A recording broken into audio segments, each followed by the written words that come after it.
देवधर्म कथा। प्राचीन काल में वाराणसी में ब्रह्मदत्त नामक एक राजा राज्य करता था।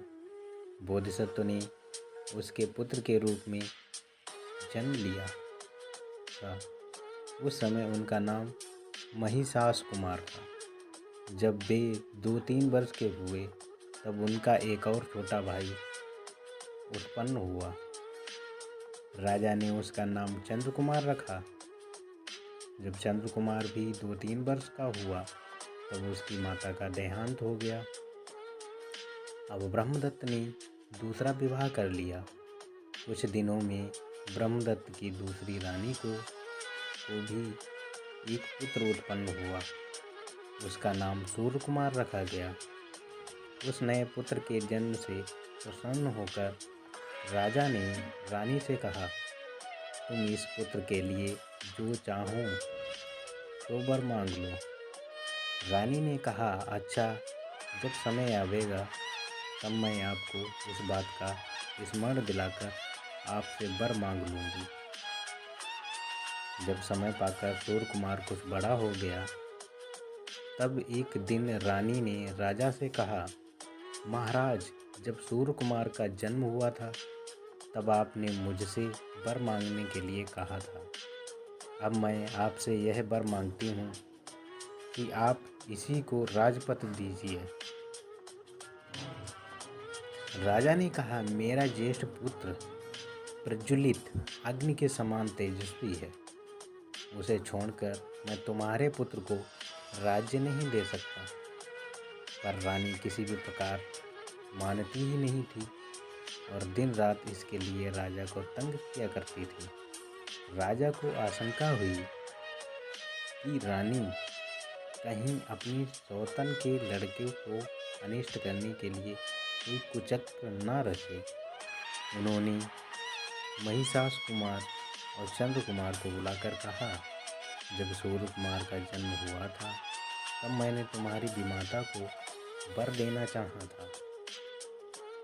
अब वह उस वर में सूर्यकुमार के लिए राज्य पद मांगती है। पर मैं नहीं चाहता हूँ कि सूर्यकुमार राजा हो। स्त्रियों की बुद्धि बहुत नाजुक होती है। मुझे भय है कि रानी कहीं तुम लोगों का सर्वनाश करने के लिए कोई उपाय न कर बैठे। अतः इस समय तुम लोग वन में जाकर रहो। मेरी मृत्यु के उपरांत शास्त्र के अनुसार तुम्ही लोगों को यह राज्य मिलेगा। उस समय तुम लोग आकर राज्याधिकार ले लेना। इस प्रकार आंखों में आंसू भरकर राजा ने अपने दोनों पुत्रों का मुंह चूमा और उनको वन में भेज दिया। जिस समय दोनों राजकुमार अपने पिता के चरण छूकर वन जाने लिए प्रसाद से बाहर निकले, उस समय सूर्यकुमार आंगन में खेल रहा था। अपने बड़े भाइयों के जाने का कारण सुनकर वह भी उन दोनों के साथ वन में जाने को प्रस्तुत हो गया। इस प्रकार वह तीनों भाई साथ साथ वन के लिए चल पड़े। तीनों राजकुमार चलते चलते अंत में हिमालय पर्वत तक जा पहुँचे। वहाँ पहुंचकर बोधिसत्व एक वृक्ष के नीचे बैठ गए और सूर्यकुमार से बोले, तुम इस सरोवर में जाकर स्नान करो और पानी पियो। आते समय मेरे लिए भी पद्म के एक पत्ते में थोड़ा पानी लेते आना। वह सरोवर पहले कुबेर का था। उन्होंने एक राक्षस को वह सरोवर देकर कह दिया था कि जिसे देवधर्म ज्ञान ना हो वह यदि इस सरोवर में उतरे तो वह तुम्हारा भक्ष्य होगा। तुम उसे खा जाना, पर जो इस सरोवर में उतरे ही नहीं उस पर तुम्हारा कोई अधिकार ना होगा। तब से उस राक्षस ने यह नियम कर रखा था कि जब कोई उस सरोवर में उतरता तो उससे पूछता कि देवधर्म क्या है। यदि वह कोई उत्तर ना देता तो राक्षस उसे खा जाता था। सूर्य कुमार यह बात नहीं जानता था। वह ज्यों ही जल में उतरा त्यों ही राक्षस ने उसे पकड़कर पूछा, देवधर्म किसे कहते हैं? सूर्य कुमार ने कहा, यह कौन सी बड़ी बात है। लोक में सूर्य और चंद्रमा का देवता कहते हैं। इस पर राक्षस बोला, बिल्कुल झूठ, तुम देवधर्म नहीं जानते। इतना कहकर वह सूर्य कुमार को खींचता हुआ गहरे जल में ले गया और वहां ले जाकर उसे अपने घर में बंद कर दिया। जब बहुत विलंब हो गया और सूर्य कुमार ना लौटा, तब बोधिसत्व ने चंद्र कुमार को उसे ढूंढने भेजा। राक्षस ने चंद्र कुमार को भी पकड़ लिया और वहीं प्रश्न किया। चंद्र कुमार ने उत्तर दिया, चारों दिशाएं देवधर्म से युक्त हैं। राक्षस ने कहा, बिल्कुल झूठ, तुम देवधर्म नहीं जानते। इतना कहकर वह चंद्र कुमार को भी खींचता हुआ गहरे जल में ले गया और उसे भी अपने घर में बंद कर दिया। जब चंद्र कुमार भी न लौटा, तब बोधिसत्व को आशंका हुई कि कहीं मेरे दोनों भाई किसी भारी विपत्ति में न फंस गए हों। वे उन दोनों को ढूंढने निकले और उनके पैरों के चिन्ह देखते हुए उस सरोवर तक पहुँचे। वहाँ पहुँचने पर उनको संदेह हुआ कि इस सरोवर में कोई राक्षस रहता है। अतः वे तलवार और तीर कमान संभालकर उस राक्षस की प्रतिज्ञा करने लगे। राक्षस ने देखा कि बोधिसत्व किनारे ही बैठे हैं, जल में नहीं उतर रहे हैं। वह साधारण जंगली का वेश बनाकर उनके पास पहुंचा और बोला, भाई तुम बहुत थके हुए जान पड़ते हो। इस सरोवर में उतरकर मृगाल खाओ और पानी पियो। जी चाहे तो कमलों की माला भी बनाकर पहन लो, इससे तुम्हारी थकावट मिट जाएगी और तुम अच्छी तरह आगे जा सकोगे। बोधिसत्व ने समझ लिया कि यह भेष बदले हुए कोई राक्षस है। उन्होंने उससे पूछा, तुम्ही ने ना मेरे दोनों भाइयों को पकड़ लिया है? राक्षस ने कहा, हाँ। बोधिसत्व के कारण पूछने पर उसने कहा, जो देवधर्म नहीं जानता और इस सरोवर में उतरता है वह मेरा भक्ष्य होता है। बोधिसत्व ने पूछा, क्या तुम देवधर्म जानना चाहते हो? राक्षस ने कहा, हाँ। बोधिसत्व ने कहा, मैं तुमको देवधर्म बतला तो सकता हूँ, पर इस समय मैं बहुत थका हुआ हूँ।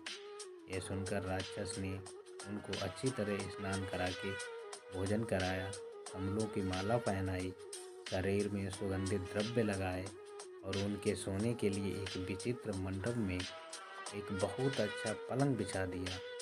बोधिसत्व उस पलंग पर बैठ गए और राक्षस उनके पैर के पास हो बैठा। बोधिसत्व ने कहा, सुनो, मैं तुमको देवधर्म बतलाता हूँ। जो मनुष्य शांत चित्त, सत्यपरायण हो और निर्मल अंतःकरण से धर्म करता हो, जो मन में कलुषित भाव उत्पन्न होने पर लज्जित होता हो, तुम समझ लेना कि वही देवधर्म है। देवधर्म की यह व्याख्या सुनकर राक्षस संतुष्ट हो गया और बोला, मैं आपकी बात सुनकर बहुत प्रसन्न हुआ। आपके दोनों भाइयों में से एक मैं आपको लौटा देना चाहता हूँ। दोनों में से जिसे आप चाहें उसे मैं आपके पास ले आऊँ। बोधिसत्व ने कहा, तुम मेरे छोटे भाई को मेरे पास ले आओ। राक्षस बोला, तुम देवधर्म जानते हो तो अवश्य हो, पर उसके अनुसार कार्य नहीं करते, नहीं तो तुम बड़े भाई को छोड़कर छोटे भाई को न मांगते। भला तुम ही बतलाओ कि तुमने बड़े भाई की क्या मर्यादा रखी। बोधिसत्व ने उत्तर दिया, मैं देवधर्म जानता हूँ और उसी के अनुसार काम करता हूँ। मेरा छोटा भाई मेरी विमाता से उत्पन्न है, उसी के लिए मुझे वनवास मिला है। मेरी विमाता उसी को राजा बनाना चाहती थी, पर पिता जी ने उनकी बात नहीं मानी और मुझसे तथा मेरे सगे छोटे भाई से वन में जाकर रहने के लिए कहा। हम लोगों को वन की ओर आते देखकर हमारा यह सबसे छोटा भाई भी आपसे अपने आप वन आने के लिए तैयार हो गया, और जब से वह हम लोगों के साथ आया है तब उसने कभी घर जाने का नाम भी नहीं लिया है। अब यदि मैं किसी से कहूँगा कि उसे राक्षस खा गया तो कोई मेरी बात पर विश्वास ना करेगा। बस इसी लोक निंदा के भय से मैं तुमसे कहता हूँ कि तुम उसी को छोड़ दो। बोधिसत्व की बात सुनकर राक्षस ने उनकी बहुत सराहना की और कहा, अब मैं अच्छी तरह समझ लिया है कि तुम देव धर्म जानते हो और उसी के अनुसार काम भी करते हो। इतना कहकर वह बोधिसत्व के दोनों भाइयों को वहाँ ले आया। तो बोधिसत्व ने कहा, भाई, पिछले जन्म में तुमने जो पाप किए हैं उन्हीं के फलस्वरूप तुम इस जन्म में राक्षस हुए हो और तुम्हें दूसरे प्राणियों का मांस खाकर जीवन निर्वाह करना पड़ता है। लेकिन इतने पर भी तुमको ज्ञान नहीं होता। तुम इस जन्म में भी पाप ही करते चले जाते हो। इसके फलस्वरूप तुम्हें बहुत दिनों तक नीच योन में जन्म ग्रहण करके अनेक प्रकार की यंत्रणाएं भोगनी पड़ेंगी। उत्तम तो यही होगा कि तुम अभी से ये सब नीच कर्म छोड़कर सत्य पथ का आलंबन करो। इस प्रकार अपने उपदेशों से उस राक्षस को सत्य पथ पर लाकर बोधिसत्व ने उसी वन में रहने लगे। राक्षस सब प्रकार से उनकी देखभाल करने लगा। एक दिन नक्षत्रों आदि की गणना करके बोधिसत्व ने जान लिया कि पिताजी का परलोकवास हो गया। तब वे अपने दोनों भाइयों और उस राक्षस को साथ लेकर वाराणसी आए।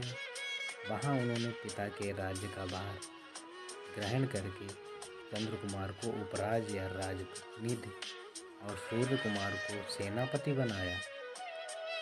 राक्षस के रहने के लिए उन्होंने एक बहुत सुंदर भवन बनवा दिया और उसके निर्वाह के लिए अनेक प्रकार के उत्तमोत्तम पदार्थों की व्यवस्था कर दी।